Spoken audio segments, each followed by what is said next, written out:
Today, our topic for discussion is urinary system. तो आज हम लोगों ने यूरिनरी सिस्टम को डिस्कस करना है। लास्ट लेक्चर की अगर हम बात करें तो हम लोगों ने स्क्रिटी सिस्टम को डिस्कस किया था और हम लोगों ने देखा था कि स्क्रिटी सिस्टम में दो बेसिक ऑर्गन्स हैं जो स्क्रिटी सिस्टम का बेसिकली या स्क्रिटी सिस्टम जिस चीज़ के ऊपर जिन ऑर्गन्स के ऊपर मुश्तमिल है, जिनमें से नंबर 1 हम लोगों ने देखा था कि लिवर है और नंबर 2 हम लोगों ने देखा था किडनीज़ हैं। लिवर हम लोगों ने डिस्कस किया था, नाइट्रोजिनस वेस्ट को प्रोड्यूस करेगा, वो प्रोड्यूस करके ब्लड के अंदर रिलीज़ करेगा। अब ये जो नाइट्रोजिनस वेस्ट हैं जो ब्लड के अंदर मौजूद हैं, ये अल्टीमेटली अब किडनीज़ के पास आएंगे। तो आज हम लोगों ने किडनीज़ को डिस्कस करना है, क्योंकि किडनीज़ ना सिर्फ एक्सक्रीटरी सिस्टम के पार्ट है, बल्कि जो आज हमारा सिस्टम है दैट इज़ यूरिनरी सिस्टम, इसका मेन पार्ट किडनीज़ हैं। अगर हम यूरिनरी सिस्टम की डेफिनेशन की तरफ चलें तो यूरिनरी सिस्टम को बेसिकली आप रीनल सिस्टम के भी नाम दे सकते हैं। रीनल सिस्टम के अलावा हम इसको रीनल ट्रैक्ट का भी नाम देते हैं। रीनल ट्रैक्ट के अलावा इसको हम यूरिनरी ट्रैक्ट भी कह सकते हैं। अगर हम यूरिनरी सिस्टम की डेफिनेशन की तरफ चलें तो हम यूरिनरी सिस्टम को डिफ़ाइन कर सकते हैं, system which is concern with the production and removal of urine from the body. यानी कि ऐसा सिस्टम जिसका ना सिर्फ काम यूरिन की प्रोडक्शन है बल्कि यूरिन की रिमूवल भी है आपकी बॉडी से, यानी कि आपकी बॉडी से यूरिन को रिमूव करवाता है। इस सिस्टम को हम यूरिनरी सिस्टम का नाम देते हैं। अगर हम मेन कंपोनेंट की बात करें कि जो मेन कंपोनेंट है, जिससे अभी मैंने डिस्कस किया है कि किडनीज़ मेन कंपोनेंट है यूरिनरी सिस्टम का, लेकिन बहरहाल अगर हम कंपोनेंट्स या पार्ट्स की बात करें तो 4 बेसिक पार्ट्स जो कि आपके टेक्स्ट बुक के अंदर डिस्कस किए गए हैं। पार्ट्स तो और भी हैं, लेकिन बहरहाल हम लोगों ने चूँकि आपकी टेक्स्ट बुक के अकॉर्डिंगली चलना होता है, तो 4 पार्ट्स आपकी बुक के अंदर डिस्कस किए गए हैं दैट इज़ यूरिनरी सिस्टम के, जिसमें से जो नंबर 1 पार्ट है, जो मोस्ट इंपॉर्टेंट पार्ट है, that is pair of kidneys. यानी कि 2 किडनीज़ आपकी बॉडी के अंदर पाई जाती हैं। पीछे अगर आप देखें बैक साइड पे पाई जाती हैं, लोअर एब्डोमेन में।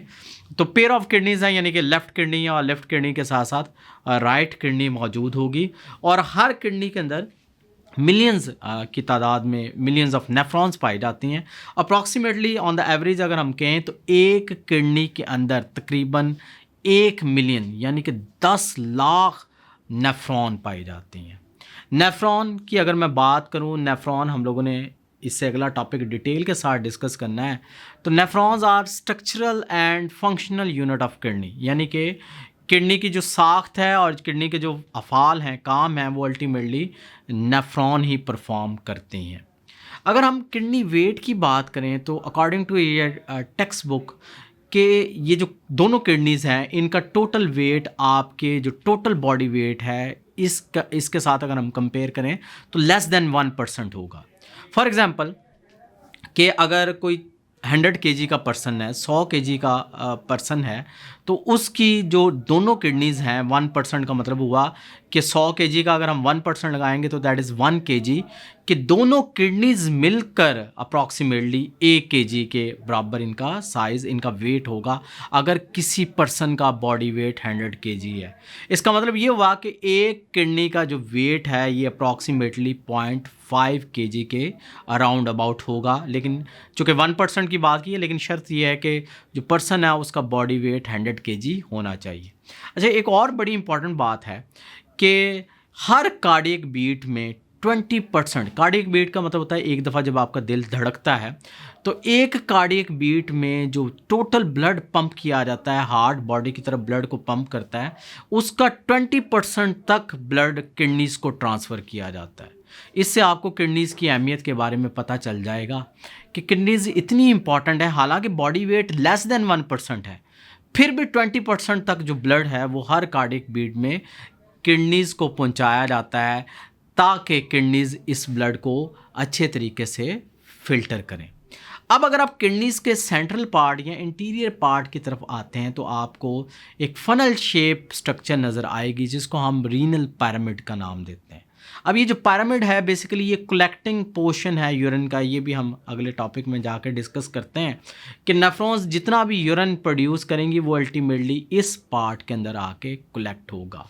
और अगर आप किडनीज़ के इंटीरियर साइड पे आके देखें तो आपको एक डिप्रेशन नज़र आएगा एक घड़ा नज़र आएगा जिसको हम हाइलेस का नाम देते हैं। बहरहाल हम दोबारा से पार्ट्स की तरफ आ जाते हैं। तो जिस तरह से हमारा जो पहला कंपोनेंट है यूरिनरी सिस्टम का, या जो पहला पार्ट है that is pair of kidneys. उसके बाद अगर मैं सेकंड पार्ट की बात करूं तो that is pair of ureters.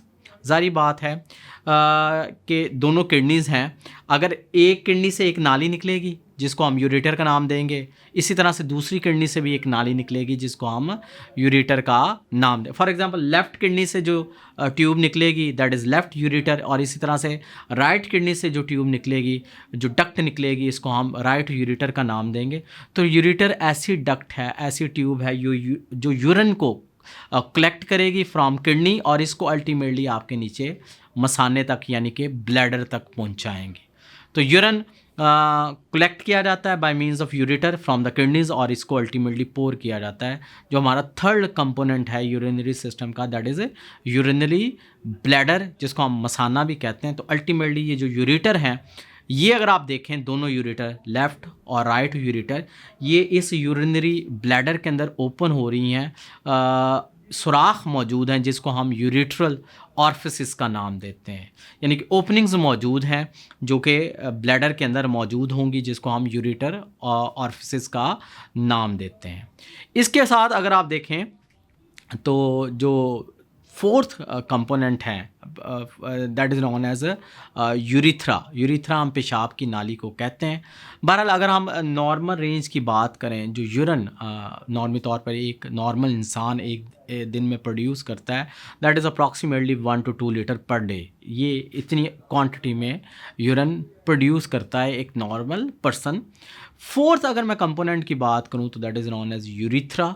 Urethra हम पेशाब की नाली को कहते हैं, यानी कि ये वो नाली है, वो ट्यूब है, वो डक्ट है जो यूरिन को यूरिनरी ब्लैडर से कलेक्ट करेगी और रिलीज़ करेगी outside the body of particular human. ये चूँकि हम ह्यूमन यूरिनरी सिस्टम की बात कर रहे हैं। यूरिथ्रा अगर आप देखते हैं तो मेल में ये एंड करती है पीनस के अंदर, दैट इज़ रिप्रोडक्टिव ऑर्गन, या आप कह लें कि ये स्पर्म ट्रांसफरिंग ऑर्गन है। और फीमेल की अगर हम बात करें तो फीमेल में ये एंड करेगी या ये पाई जाएगी यूरिथ्रा इन वजाइना। वजाइना हम बर्थ कैनाल को या बर्थ कैनाल का नाम देते हैं। इसके अलावा अगर आप देखें तो जहाँ पे यूरिथ्रा स्टार्ट हो रही है यहाँ पे स्फिंक्टर्स पाए जाते हैं, स्पेशल स्फिंक्टर पाए जाते हैं। यूरिट्रल हम स्फिंक्टर्स का नाम देते हैं और ये कंट्रोल करते हैं यूरिन की मूवमेंट को, यानी कि ब्लैडर के अंदर कंट्रोल करके रखेंगे यूरिन को कि जब पेशाब आएगा उसको रिलीज़ करना है या रोकना है, तो रोकने के लिए यूरिट्रल स्फिंक्टर्स बहुत ही इंपॉर्टेंट रोल प्ले करते हैं। बच्चे में आप लोगों ने देखा होगा नॉर्मली तौर पर ये स्फिंक्टर इतने ज़्यादा डेवलप नहीं हुए होते, इसी वजह से बच्चे रात को इवन दिन के वक्त भी पेशाब कर देते हैं। लेकिन जैसे जैसे बच्चे की एज बढ़ती जाएगी वैसे वैसे ये स्फिंक्टर डेवलप होते जाएंगे और वैसे वैसे उम्र के साथ साथ बच्चा यूरिन को कंट्रोल करना सीख जाता है। अब अगर हम यूरिनरी सिस्टम की तरफ आएँ, जो हम लोगों ने बात की है, जो हमारा टॉपिक है सिस्टम हम लोगों ने पहले डिस्कस किया हुआ that is collection of organs, आसान अल्फाज में, या आप कह सकते हैं different organs having related functions are assembled together to form a unit known as system. अब इस यूरिनरी सिस्टम में हम लोगों ने 4 कंपोनेंट्स को डिस्कस कर लिया, 4 पार्ट्स को डिस्कस कर लिया, जिसमें नंबर 1 आपकी पेयर ऑफ किडनीज़ है, नंबर 2 आपकी पेयर ऑफ यूरेटर है, नंबर 3 आपका ब्लैडर है यूरिनरी, और नंबर 4 यूरिथ्रा। ये 4 बेसिक पार्ट्स हैं यूरिनरी सिस्टम के। अब जो सबसे इम्पॉर्टेंट चीज़ है सिस्टम के हवाले say that is blood circulation. चूँकि अगर आप सर्वाइवल की बात करते हैं, आप सस्टेनेबिलिटी की बात करते हैं कि टिश्यू ने सर्वाइव करना है या ऑर्गन ने सर्वाइव करना है या हेल्दी रहना है, तो जारी बात है कि ऑक्सीजनेटेड ब्लड पहुंचाया जाएगा टिश्यूज़ तक और डीऑक्सीजनेटेड ब्लड टिश्यू से वापस रिटर्न करवाया जाएगा टुवर्ड्स द हार्ट। अब अगर हम ब्लड सर्कुलेशन की बात करें तो अगर आप हार्ट लेते हैं तो हार्ट से आप लोगों को पता है जो लेफ़्ट वेंट्रिकल है इससे सबसे बड़ी आर्टरी इमर्ज करती है that is known as a dorsal aorta. और डॉर्सल एओर्टा तकरीबन आपका सारा आर्टीरियल सिस्टम बनाती है। मैंने तकरीबन की बात की है, सारा नहीं, यानी कि थोड़ा सा पार्ट ऊपर की तरफ भी है, लेकिन मेन जो पार्ट है ये डॉर्सल एओर्टा ही बनाएगी। अब जो डॉर्सल एओर्टा नीचे किडनीज़ के पास आती हैं तो यहाँ से 2 आर्टरीज इमर्ज करेंगी डॉर्सल एओर्टा से, जिसमें से एक को हम लेफ़्ट रीनल आर्टरी का नाम देंगे जो लेफ़्ट किडनी को ऑक्सीजनेटेड ब्लड प्रोवाइड करेंगी, और दूसरी जो आर्टरी इमर्ज करेगी that is right renal artery, और जो राइट रीनल आर्टरी है ये राइट किडनी को ऑक्सीजनेटेड ब्लड प्रोवाइड करती हैं। इसका मतलब ये हुआ कि ऑक्सीजनेटेड ब्लड प्रोवाइड करने के लिए किडनीज के अंदर जो आर्टरी एंटर हो रही हैं दीज आर रीनल आर्टरीज। इसी तरह से जो किडनी से वेन इमर्ज करेंगी जो बाय डीऑक्सीजनेटेड ब्लड को कैरी करवाएंगी।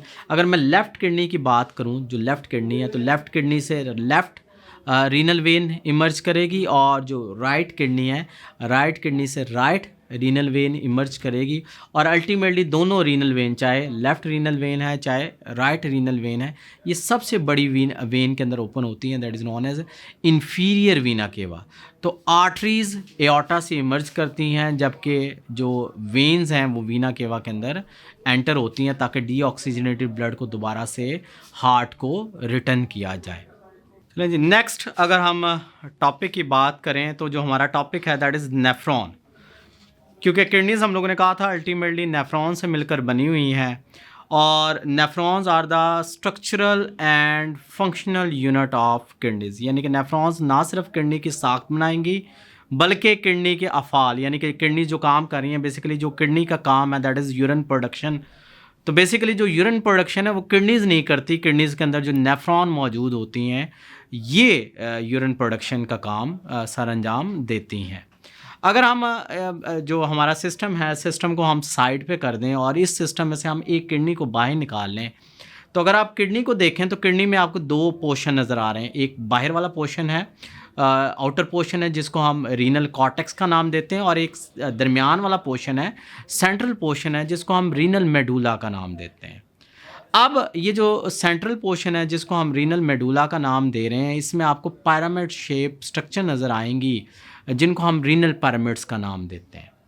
अब ये जो दो पोर्शन है, चूँकि हम लोगों ने किडनीज़ के दो पोर्शन बना लिए हैं, तो अगर मैं नेफ्रॉन की बात करूँ तो nephrons are again of two types, जिनमें से एक को हम कॉर्टिकल नेफ्रॉन कहेंगे और दूसरे को हम जस्टा मेडुलरी नेफ्रॉन का नाम देते हैं।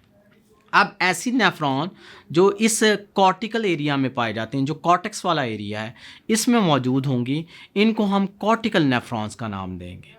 जबकि ऐसी नेफ्रॉन जो बॉर्डर लाइन पे मौजूद होंगी रीनल कॉर्टेक्स के और रीनल मेडुला के, यानी कि जंक्शन पे मौजूद होंगी, यानी कि ऐसी नेफ्रॉन जिनका जो इनिशियल पार्ट है, जो स्टार्टिंग पार्ट है वो रीनल कॉर्टेक्स में मौजूद होगा, और बाकी सारा का सारा पार्ट यानी कि जो लूप ऑफ एनले है ये रीनल मेडुला में डाउनवर्ड तक मौजूद होगा।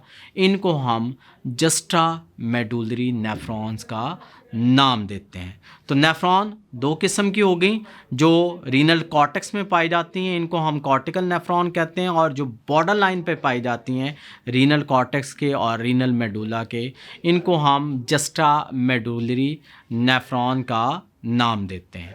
अगर हम कॉर्टिकल नेफ्रॉन्स की बात करें तो cortical nephrons are basically concern with production of dilute urine, यानी कि ये डाइल्यूट यूरिन की प्रोडक्शन करवाएंगी। जबकि जो जस्टा मेडुलरी नेफ्रॉन है these are instrumental in production of concentrated urine, यानी कि कंसनट्रेटेड यूरिन को प्रोड्यूस करवाने के लिए स्पेसिफिकली जो नेफ्रॉन काम करती हैं वो जस्टा मेडुलरी नेफ्रॉन है।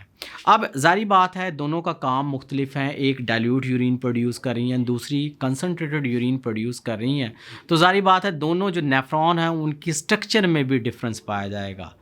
पहले तो आप लोगों को जनरल स्ट्रक्चर का, नेफ्रॉन की जनरल स्ट्रक्चर का पता होना चाहिए। जब आपको नेफ्रॉन की जनरल स्ट्रक्चर का पता चल जाएगा फिर आपको इन दोनों नेफ्रॉन्स की, यानी कि कॉर्टिकल नेफ्रॉन्स की और जो जस्टा मेडुलरी नेफ्रॉन है, इनकी स्ट्रक्चर में जो डिफरेंस पाया जाता है उसके बारे में भी आप लोगों को समझ आ जाएगी। अगर मैं स्ट्रक्चर ऑफ नेफ्रॉन की बात करूँ तो बेसिकली अगर हम साख्त की बात करें, फॉर एग्ज़ाम्पल हम लोगों ने ये किडनी ले ली, अब किडनी में से हम एक नेफ्रॉन को बाहर निकाल लेते हैं, बाकी किडनी को हम साइड की तरफ कर देते हैं। अब अगर मैं इस नेफ्रॉन की बात करूं, जो नेफ्रॉन हम लोगों ने बाहर निकाल ली है, तो नेफ्रॉन के बेसिकली दो पार्ट्स हैं, यानी कि नेफ्रॉन के हम दो हिस्से बना लेते हैं, जिसमें से नंबर 1 को हम रीनल कॉर्पसल का नाम देंगे और नंबर 2 को हम रीनल ट्यूब्यूल का। अब देखें जी, कॉर्पसल हम बेसिकली राउंड चीज़ को, राउंड पार्ट को कहते हैं, जैसा रेड ब्लड कॉर्पसल्स आप लोगों ने सुने होंगे, आरबीसीज। अब दो पार्ट हैं नेफ्रॉन के, यानी कि रीनल कॉर्पसल है जो राउंड पार्ट होगा, और जो दूसरा पार्ट है रीनल टिब्यूल, टिब्यूल हम नालियों को कहते हैं। तो इसका मतलब ये है कि नेफ्रॉन के दो कंपोनेंट्स हैं, दो पार्ट्स हैं। अगर मैं राउंड पार्ट की बात करूं, यानी कि रीनल कॉर्पसल की बात करूं, तो रीनल कॉर्पसल के फर्दर आप दो पार्ट्स बना सकते हैं, जिसमें से एक आपको कप शेप यानी कि राउंड या कप शेप स्ट्रक्चर नज़र आएगी, जिसको हम बोमेंस कैप्सूल का नाम देते हैं। और इस बोमेंस कैप्सूल के अंदर एक नेटवर्क ऑफ, एक जाल आपको नज़र आएगा ब्लड कैपिलरीज का, जिसको हम ग्लोमेरुलस का नाम देते हैं। तो glomerulus is the second part of renal corpuscle. तो रीनल कॉर्पसल के मैंने दो पार्ट बना दिए, जिसमें से नंबर 1 कप शेप स्ट्रक्चर है, जिसको मैंने बोमेंस कैप्सूल का नाम दिया, और नंबर 2 जो पार्ट है ये नेटवर्क ऑफ ब्लड कैपिलरीज है, जिसको मैंने ग्लोमेरुलस का नाम दिया। अच्छा, यहाँ पे एक बड़ी इंपॉर्टेंट बात है। आप लोगों को पता है कि आर्टरी जैसे ही ऑर्गन के अंदर दाखिल होती है, ये डिवाइड कर जाती है, और डिवाइड करके ये आर्टीरियोल में चेंज हो जाती है। अगर आप ग्लोमेरुलस के स्टार्ट में देखें ना, तो आपको एफरेंट आर्टीरियोल नज़र आएगा, यानी कि रीनल आर्टरी डिवाइड की है, जैसे ही किडनी के अंदर दाखिल हुई है ये कन्वर्ट होगी एफरेंट। ए से होगा तो स्टार्टिंग है, ई से होगा तो बाद वाला है। अब ये जो एफरेंट आर्टीरियोल हैं, ये जैसी बोमेंस कैप्सूल के अंदर एंटर होंगी तो ये डिवाइड करेंगी और ये नेटवर्क ऑफ ब्लड कैपिलरीज में चेंज हो जाएंगी, जिसको हम ग्लोमेरुलस का नाम देते हैं। उसके बाद ये जो नेटवर्क ऑफ ब्लड कैपिलरीज है, जिसको मैंने ग्लोमेरुलस का नाम दिया, ये दोबारा से यूनाइट करेंगी, और यूनाइट करने के बाद दोबारा से ये आर्टीरियोल में चेंज हो जाएंगी। जो ग्लोमेरुलस यानी कि बोमेंस कैप्सूल से बाहर निकलेगा, जिसको हम इफरेंट आर्टीरियोल का नाम देंगे। तो ये हमारा जी पहला पार्ट कवर हो गया नेफ्रॉन का, दैट इज़ रीनल कॉर्पसल। अगर हम सेकंड पार्ट की तरफ चलें, दूसरे पार्ट की तरफ चलें, जिसको हम लोगों ने रीनल टिब्यूल का नाम दिया, नालियों वाला जो पार्ट है, तो बेसिकली जो रीनल टिब्यूल है, इसके फर्दर हम 4 पार्ट्स यानी कि 4 हम हिस्से बना लेते हैं, जिसमें से जो नंबर 1 होगा that is PCT for proximal convoluted tubule. अगर आप पीसीटी को देखते हैं तो बोमेंस कैप्सूल के बिल्कुल बाद आपको बलदार नालियाँ नज़र आएंगी। कन्वुलेशंस हम वैसे भी बल को कहते हैं, प्रॉक्सिमल हम स्टार्टिंग को कहते हैं, या हम towards the point of attachment of a structure को कहते हैं।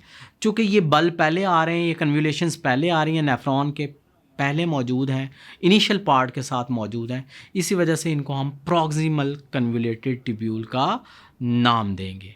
और प्रॉक्सिमल कन्वुलेटेड टिब्यूल के बाद आप सेकंड पार्ट की तरफ जाएं तो आपको यू शेप्ड स्ट्रक्चर नज़र आएगी, जिसको हम लूप ऑफ हेनले का नाम देते हैं। और लूप ऑफ हेनले के भी अगर आप देखते हैं तो 2 लिम्स हैं, एक लिम नीचे की तरफ आ रहा है, जिसको हम descending limb of loop of Henle का नाम देते हैं, और एक लिम आपको ऊपर जाता हुआ नज़र आएगा, जिसको हम ascending Liam of loop of Henle का नाम देते हैं। थर्ड कंपोनेंट की तरफ मैं आऊँ तो ये जो ascending Liam of loop of Henle है, यहाँ से डीसीटी यानी कि डिस्टल कन्वुलेटेड टिब्यूल स्टार्ट हो जाएंगे। Distal away from the point of attachment of structure को कहते हैं, बाद वाली को हम कहते हैं, चूँकि ये बल बाद में आ रहे हैं, इसी वजह से हम इनको डिस्टल कन्वुलेटेड टिब्यूल्स का नाम देंगे। और लास्ट अगर फोर्थ पार्ट की मैं बात करूँ तो डिस्टल कन्वुलेटेड टिब्यूल से एक टिब्यूल नीचे की तरफ आ रही है, that is known as collecting duct. इसका मतलब ये हुआ कि रीनल टिब्यूल के 4 पार्ट्स बन गए, जिसमें से नंबर 1 हम लोगों ने डिस्कस किया प्रॉक्सिमल कन्वुलेटेड टिब्यूल को, नंबर 2 हम लोगों ने डिस्कस किया है लूप ऑफ हेनले को, नंबर 3 हम लोगों ने डिस्कस किया है डिस्टल कन्वुलेटेड टिब्यूल को, और नंबर 4 हम लोगों ने डिस्कस किया है कलेक्टिंग डक्ट को।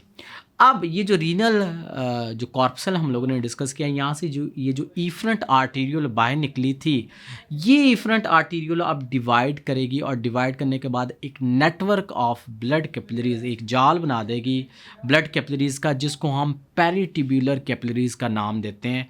और पेरिटिब्यूलर कैपिलरीज अगर आप देखते हैं तो ये इंटरमिंगल कर रही हैं, यानी कि ये आप कह लें कि ये फंसी हुई हैं, या इन्होंने गुच्छा बनाया हुआ है between proximal convoluted tubule and distal convoluted tubule, यानी कि ये प्रॉक्सिमल और डिस्टल कन्वुलेटेड टिब्यूल को अच्छे तरीके से सराउंड कर रही हैं।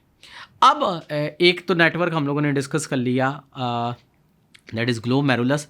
ये जो पेरिटिब्यूलर कैपिलरी है, अगर आपको सिर्फ यही वाला ब्लड कैपिलरीज का नेटवर्क नज़र आ रहा है, इन एडिशन टू ग्लोमेरुलस, तो ऐसी नेफ्रॉन को हम कॉर्टिकल नेफ्रॉन कहते हैं। चूँकि कॉर्टिकल नेफ्रॉन में सिर्फ ये पेरिटिब्यूलर कैपिलरीज़ का नेटवर्क पाया जाता है, साथ में ग्लोमेरुलस जो ब्लड कैपिलरीज़ हैं उनका नेटवर्क मौजूद होगा।